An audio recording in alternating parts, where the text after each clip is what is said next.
If you're like me or most of our listeners, you're obsessed with finding an edge for your streaming strategy. One of my favorite ways to find that edge for state of streaming is through the tools and data from our friends at Looper Insights.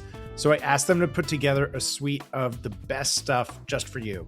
You can get it. Visit mystreamingvalue.com to compare the value of CTV home screens, which space is worth the most, what makes Roku so valuable that Fox is willing to pay $22 billion for it. Find out at mystreamingvalue.com. And thank you to our friends at Looper Insights for making all of these resources available. Now, time for the episode.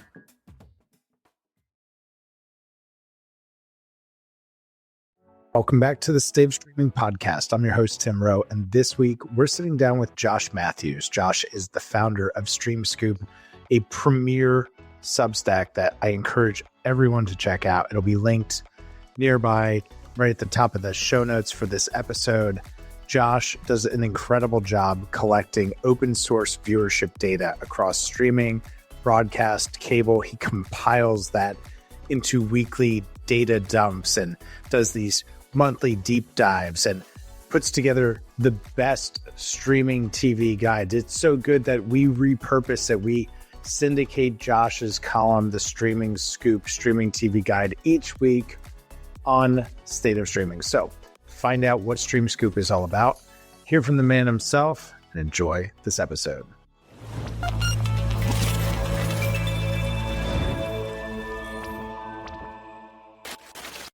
Josh Matthews, thank you so much for taking time out of your day. You started a Substack called StreamScoop. Yes, sir. Can you tell us about StreamScoop? Why did you start StreamScoop? I got my undergraduate degree here at the University of South Carolina, and I absolutely love my time here. Are you from South Carolina? Yeah, I hear a little twang. Are you from South Carolina? Okay. Yes, sir. Yeah, I'm from the Low Country here in South Carolina, somewhere between Columbia and Charleston, we'll call it. I love my time here at the university, and I got my degree in print and journalism. And towards the end of my degree, I was really realizing I love journalism, I love reporting, but I was maybe looking for something a little bit more. And so my senior year, I kind of started to build infographics in my reporting. We have this really cool reporting class. And so I started to build infographics through my stories. And so I was really inspired and I loved doing that. And I said, okay, well, how can I take this and do it in grad school and make it something that's really valuable? And so whenever I got to grad school, we have plenty of classes where we discuss the media at large. We're encouraged to look up all these headlines and all these stories and come into class prepared and ready to discuss them. And it was a semester of just talking about streaming and talking about movies and talking about sports. And it really sparked my interest in more than just the media landscape, specifically the streaming landscape. Because as we were having these conversations, I realized that there's a lot of business conversations. This company's not going to make this amount of money. The SAG-AFTRA strikes were going on at the time. So there's a lot of business implications there. But there wasn't a whole lot of conversation about this is the most streamed thing, and this is what everybody's watching. And if it was kind of far and in between, just kind of like news articles from Deadline to Hollywood Reporter. And so I didn't feel like it was a uniform kind of process to learn that information. And so I was really inspired. And so my second semester, I found a professor and I said, listen, I'd love to do an independent study, but I want it to be two-pronged. I don't just want to do a white paper. I want to be able to do data analysis in a white paper, but I also want to have a digital presence online. I said, I don't know if that's a TikTok, an Instagram, a newsletter, whatever it is. Okay. So it was, I want to do this project that's outlined, but I also want to have the freedom to do these other elements and bring it all together. Absolutely. It was really a way that I could fit building infographics and doing social media into my independent study. So let me take us back a little bit there. You said you were going to school for print journalism, and I made the very obvious observation there about your regional accent, but you're also a pretty young guy. Like print journalism, what year is this? Like obviously print was probably going the way of the buffalo as you're at school reconsidering like what am I actually doing with my focus and time? Yeah, and there's a lot of students there who most students are broadcast students. And I guess for me, I wasn't really interested in doing broadcast TV and doing local TV news reads. And so that kind of didn't interest me. And so, I just kind of kept going down the print journalism route. And so, yeah, I'm well aware that, print journalism is not a thriving industry for sure. But you were able to I think what's really admirable about that was you said, this is the thing that I'm most interested in. This is the thing I'm most passionate about. I see that the conventional wisdom says this is a dying thing, but I want to apply my focus there, and I want to see what I can create from that intentional focus. I don't know that everyone has that same belief in themselves to bet the farm, to burn the boats. And you were willing to do that when in a moment in time where, hey, you know what? It would have made sense if you wanted to change focus. So, okay. So you go through this whole experience, you're going through the program, and obviously you've since graduated. So take us now post-grad, StreamScoop. It's this super successful project. You get an A. Hopefully you get an A on this and like totally crush the course, right? Yeah, absolutely. I definitely got an A. But yeah, I graduated with my master's in mass communications, my MMC, about a year ago, maybe a year and a half, maybe some Congrats. change here. Thank you. I appreciate it. But yeah, I love my program here, and I loved building infographics and print journalism. And that senior year, I was really inspired by, I didn't even realize it, but as a kid, I had all these superhero encyclopedias, and they're these really great infographics, and they inspired me. And I mean, I wanted to find the data and the information from that point. And that's why I started the study. And once I started to do these cool data analyses, I realized a lot of people are confused about streaming. A lot of people don't know where to stream sports. They don't know what's coming out on streaming, or if something's coming out on linear TV. If they want to watch America's Got Talent, how can they stream it? When can they stream it? There was a lot of confusion then. And so I was really inspired to create my newsletter, StreamScoop. It's been about a year and a half since I've been publishing articles, but yeah, I have 4 articles that I kind of publish a month, 3 a week, and then 1 kind of monthly that's a data analysis. But it's really cool information. I really want to break down these insights for consumers. Let's start there. Let's start with the monthly piece, which is the data analysis. Is that right? That's the monthly one? Yes, sir. Yeah. These are my data analyses. I call them data crunches, but yeah, I kind of felt called to like really dive into really small specific topics that I felt like weren't getting a lot of coverage. And as you can see here, this was at the end of the last Bananas baseball season. I really wanted to dig into the numbers and see how well it's been doing. And there were all these articles about how the Bananas have expanded into ESPN and how they're killing it on TNT. And not that I disagree, but I just said, I want to dive into that data. I want to tell people 500,000 people were watching, 250,000 people, whatever the insights are. That's the inspiration behind my analyses. I really just wanted to find very specific topics, very small verticals to cover information in. And I've really, really enjoyed doing it because I think it provides insights that streaming companies aren't self-reporting data, whether it's if it's negative. So I couldn't agree more. And I think what you're doing here, one, the work is beautiful. It's thoughtful. You can tell how passionate about the work you are because of the quality. But to your point, bringing all of those data points together in sort of a unified view, put them all in one place where I can make sense of it. Give me some relative scale here. How did Loki season 2 perform against Daredevil Born Again and other titles maybe of a similar genre or across different platforms? So, okay, so that's the data crunch or the data analysis that comes out once a month. How are you doing all of this? Do you have a team behind you? This seems like an incredible undertaking. Yeah, it's definitely taxing. I don't have a team of reporters at the moment. I do have a social media intern that's kind of helping me out and doing some great graphics. But I really just, as we kind of go through the year and as topics and concepts kind of pop up, I just kind of try to come up with these really interesting deep dives, kind of around Monsters Fun Day, altcast for Disney Plus. And I said, man, that's so interesting. They keep wanting to do all these sports kids altcasts. How well have they done? And so I said, okay, well, let me go find any information. Well, TNT and HBO Max had an NHL one a couple years ago. Yep. And Peacock has a Madden altcast, and they had a reality TV Bravo altcast. So really just trying to dive Inside Out ESPN NHL one earlier this year. Absolutely. So all those kinds of, The Simpsons, Big City Greens. That's true. Yeah, there really are. There are a lot. That would be even fun just to see all of them in one place. Just visually see them absolutely. all. That's how I go about finding the topics. I think about a week or two ago, I was seeing some people talk about Daredevil Born Again. A lot of people like it. I'm a big Marvel fan, but I also saw people talking about how it doesn't have the viewership. And according to some Luminate data, it's smaller than these other releases. And so once I saw that, I said, okay, let me go dive into the data. Let me go see what Nielsen data, what self-reported data, Luminate, Samba, any data I can find. And the Marvel analysis ended up being really long, so I ended up just doing Nielsen and self-reported. But I mean, I was just so interested. I loved Daredevil Born Again. I thought season 2 was really good, but unfortunately, it wasn't watched as much as She-Hulk. It wasn't watched as much as Moon Knight. And that's stuff that the Nielsen data and the self-reported data will kind of showcase. We have released some recent research that looked at some ComScore data and some data from partners at Real Good that's looking at the adoption of AI search as the primary method of discovery for not just for streaming, but for really anything, a place to eat, a new car, whatever. And what ComScore found is really that sweet spot streaming audience is defaulting to AI search as the primary search. But what the Real Good data found was that AI search isn't really good at finding streaming content.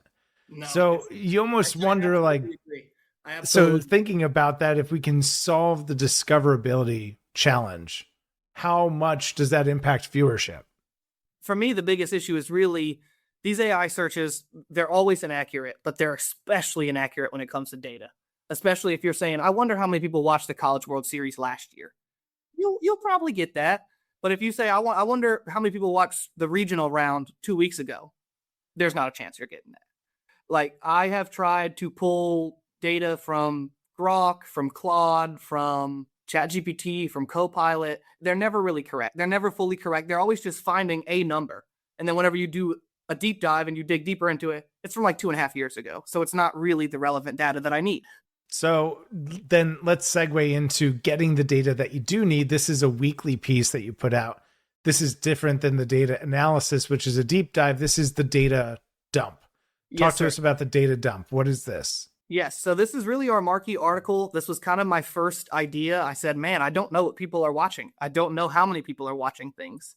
And so from there, I started to find all these sources. My professor, I was also looking for sources for my independent study. And I started to find all these kinds of reports out there. I started to find Nielsen reports through an independent source on X. I started to find Luminate data that was published weekly through Variety. I started to find Samba data, which they mostly release theirs every week. And then even more than that, I just started to find the actual PR pages. So I find ESPN's PR page, Fox's PR page, and I'd kind of just scroll through them every single week looking for any data points that I could pull out, anything that people care about. And I just thought it was really interesting because we all love entertainment. We all love sports. And I mean, in this media landscape, it's so confusing what people are watching. And so in this way, if you're a fan of America's Got Talent and linear TV, maybe you just saw that at the bottom on that Samba chart that it was number 3 or 4. So a lot of people watched it last week. But it's just really hard. How many people watched the Detroit Tigers versus the Boston Red Sox on TBS? A lot of that kind of information was really hard to find. And so once I started to find these sources, I said, I really want to just break it down for people. I want to lay it all out so everybody can just see exactly the exact viewership metrics as far as we know. It's great. And then maybe the foundational piece to all of this, the StreamScoop streaming TV guide. And you have 2 versions of this. You have streaming this week, and then you have a sports specific.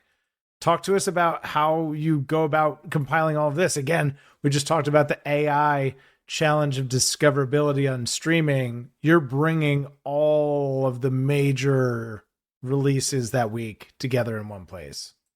Yeah, absolutely. I have kind of a handful of sources that I use for this. The main one that I use is I love this site called Vital Thrills. They do these kind of like monthly articles. It's like, hey, this is everything that's coming to HBO Max in June, everything that's coming in July. And so what I'll do is every week I'll go in there, I'll scroll through the dates, I'll kind of pick out everything that's coming out. I only cover English-based content. There's just so much anime content, international content that would make it almost impossible to cover everything. I use Vital Thrills as a source. I'll use TV Insider, and I'll look through kind of some of their calendars. That's helping me out with a lot of broadcast releases, checking the actual HBO Max, press release, checking the actual Disney press release. So really trying to double check 2 or 3 different ways just to make sure that it is coming out. And I mean, to be completely honest, I still miss things sometimes. It's so hard, and there's so much stuff that comes out. I was scrolling all of the Paramount Plus charts and schedules and everything last week, and I put out my article, and of course, Among Us came out on Monday, and I didn't even catch it. I must have missed it somewhere because it was on none of these sites. imagining how much harder it is for AI. Like, I mean, I'm somebody who's going through this every single week. I know where to look, and even I get a little confused here and there. So I can only imagine how wrong AI is most of the time. Great point. And how hard it must be for the end consumer who's we're trying to find it that fast. Yeah, absolutely. My son is doing 1 or 2 searches, and if he can't find it, he's moving on to something else. And I'm sure that's true for most anyone, right? So, and that will be interesting to see. Maybe over time, we'll be able to see more of those insights from streaming platforms. What does it look like? What does the user journey look like when they can't find something at the maybe CTV OEM level? If I'm searching for something, how does pricing, how does availability, how does all of this connect? Those are certainly some of the themes that we're interested in following. Josh, what are you most interested in following? What are you most excited about? What are you watching on streaming? I think you gave us a few titles and things outside of the day-to-day of running StreamScoop. What excites you the most? I am very much locked into the NBA Finals and the Stanley Cup right now. Anytime there's a big sporting event, I really try to tune in. I tuned in for the Kentucky Derby a few weeks ago. I tuned in to Coca-Cola 600. I really love Prime Video. NASCAR's crushing it.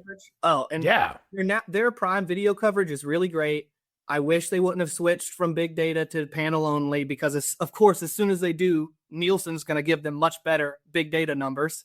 But I love NASCAR's coverage on Prime Video. And so really, I love following the sports, especially as big events are coming along. I'm sure I'll tune in Thursday to the World Cup. I tuned into the World Baseball Classic. So I love tuning into all the sports stuff because, I mean, they'll advertise it everywhere. The World Cup games are going to be on a ton of Fox, Tubi. I think there's a couple games on Paramount. Some last minute deals. Even we're recording this on June 9th. It'll come out a little bit later, but there were some deals coming in last night across the wire. So there will not be an issue finding the World Cup. It's going to be choosing the destination, finding the game that you want to watch, all of those other tertiary challenges that come with it, some of which we've touched on here today. Yeah, for sure. But even, I mean, just outside of that, I try to, touch into a lot of the new releases. I just finished Spider Noir yesterday. Yeah. And What'd you think? Loved Spider Noir. Really great. Obviously have to watch it in black and white. It's a much cooler vibe. It's a great, it really feels like a noir project. And, I did tune into color and it still looks good and it's a great project, but I really love the black and white. I tuned into the America's Got Talent premiere. Always been a big fan of that. Just kind of grew up watching it with my family. So I was able to tune in and watch that live. The Boys finale was pretty recently. That was probably 2 or 3 weeks ago. The Boys finale, I watched that. That's decent. I had a lot of coverage on that too. Yeah, lot of coverage. The trades in general. Yeah. Yeah. And I'm a much bigger fan of the comics. So as somebody who's read the comics, I have criticisms of the finale in this final season, but the final season was still really good. But I will say my favorite thing that I've watched probably in the last month, I absolutely loved the Punisher special that came out on Disney Plus, Punisher One Last Kill. I love it. The Punisher is such an awesome character, I think. I love dark, gritty characters who have a lot of trauma, who have a lot of edge to them. And I think that makes Punisher's character really interesting. And I thought that special was really fun. Well said. Well said.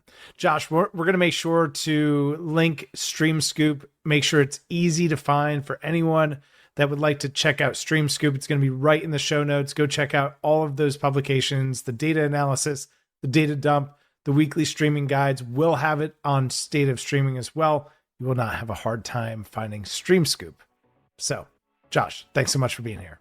Yeah, absolutely. Thank you so much for your time, Mr. Tim. Absolutely. And if you found this conversation to be helpful, please share it with a colleague or a client. Start a conversation of your own today. We'll see y'all next time.